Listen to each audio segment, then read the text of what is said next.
Good afternoon. Afternoon.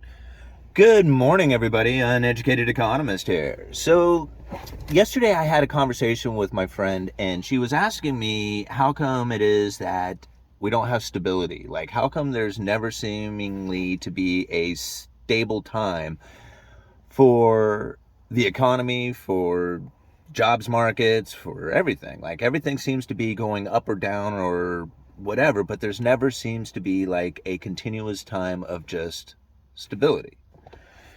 And she was asking me how come that is? Like, why do they constantly messing with this system and it never seems to be stable? And I had to reply, well, when we had a gold standard, we did have a lot of stability.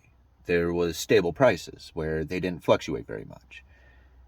And that was a decent time for people when it came to making their purchasing or having a savings that had purchasing power going into the future. Like, you could save today and it would buy just about the same amount going into the future.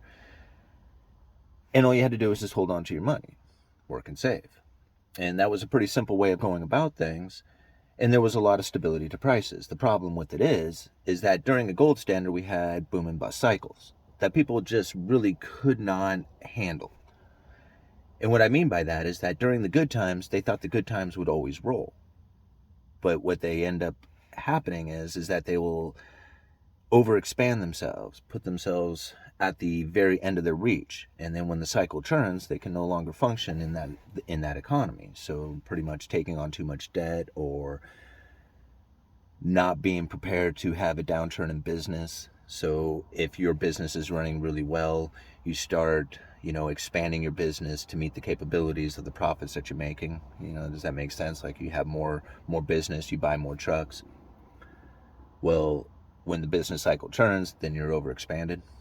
Well, that's the business cycle. And that was really frequent during the gold standard. You would have these boom and bust cycles. And a lot of people were prepared for it, but most people weren't. And so there was a lot of heartache that came from that, depressions and, just people just not not knowing how to handle that part of things.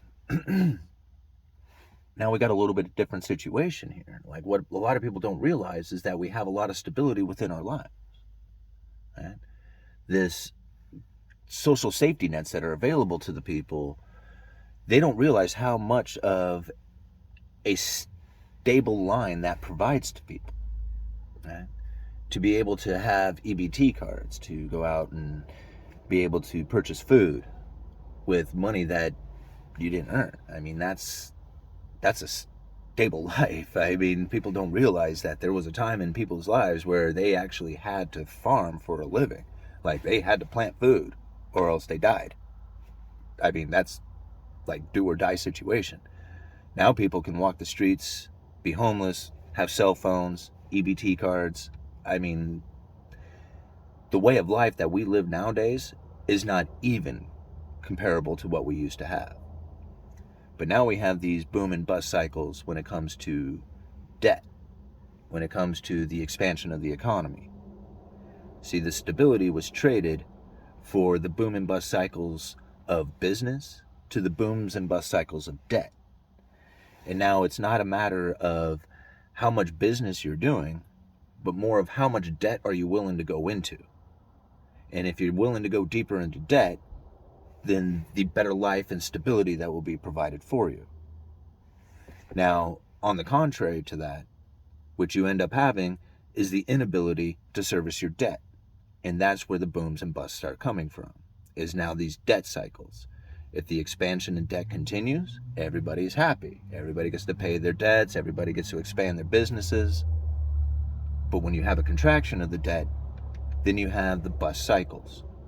So it's no longer left to the market to decide on when are the cycles going to take place or how long they last or anything like that. The clearing out of the bad debt, when we had a gold standard, it would be very quick. These recessions and depressions would be very short lasting. But now we have debt cycles that are manipulated by the central banking system.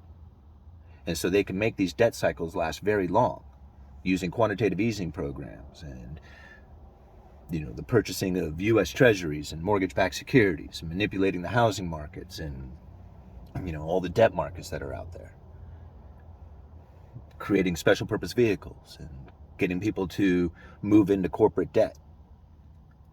These are creating cycles and debt cycles that have devastating effects on the economy. And there's nothing we can do to change this. There is no system that can be provided that will say, hey, everybody's going to have this stable life where you're going to have prices that are going to maintain so that you can have a savings that will provide a purchasing power into the future, while at the same time having expansionary effects going into the economy through the issuance of debt. Like, all this stuff can't happen. There's no way that you can provide that. What you'll end up having is the expansion of debt, people taking that debt, moving into the economy, creating wonderful, beautiful things, and then the expansion of the debt begins to contract by the pulling of money out of the system, very much like what we have the Federal Reserve doing today. And then the scrambling of trying to find dollars in order to pay off the debt starts to increase. The issuance of defaults starts to increase as people are not able to pay those debts off. The rich who have the cash on hand begin to start buying those assets up for pennies on the dollar. The harvesting of the average person, the slave, the debt slave, is the recessionary effects. That's when everything goes on sale, and everybody who had been holding on to the dollars, waiting for this bust cycle to take place, are now buying all those beautiful things that have been built with debt, are now being purchased for pennies on the dollar. And this is the cycle that takes place. Once that is over, the issuance of debt will begin again. All those who had cleared out all the bad debt will begin to take out new debt and start building beautiful things again. And this is the cycle that takes place.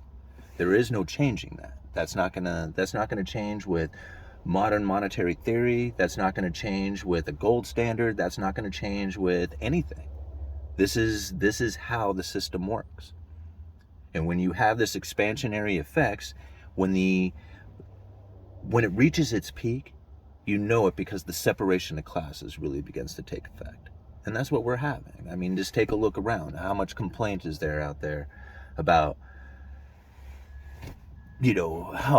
how major divide there is and how major inequality there is. All this stuff that people are complaining about, you see it out there every day. Yeah. And it's because of this exact cycle that has taken place. Eventually, what we're going to find is that there's going to be even increasingly more separation between the rich and the poor. And what you're going to find is some people are just going to be incredibly stupid amount of money.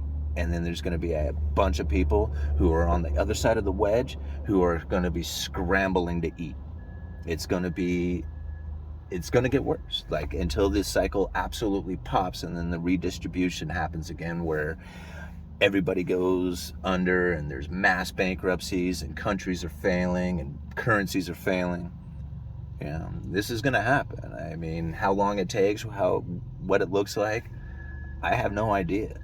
But the cycles are not reversible. Like, people seem to think that you can, take things back or something like that. It's not how it works. I mean, it's like you can slow it down. You can do things like tariffs and currency controls and different things like that to try and make things appear to be better than they were.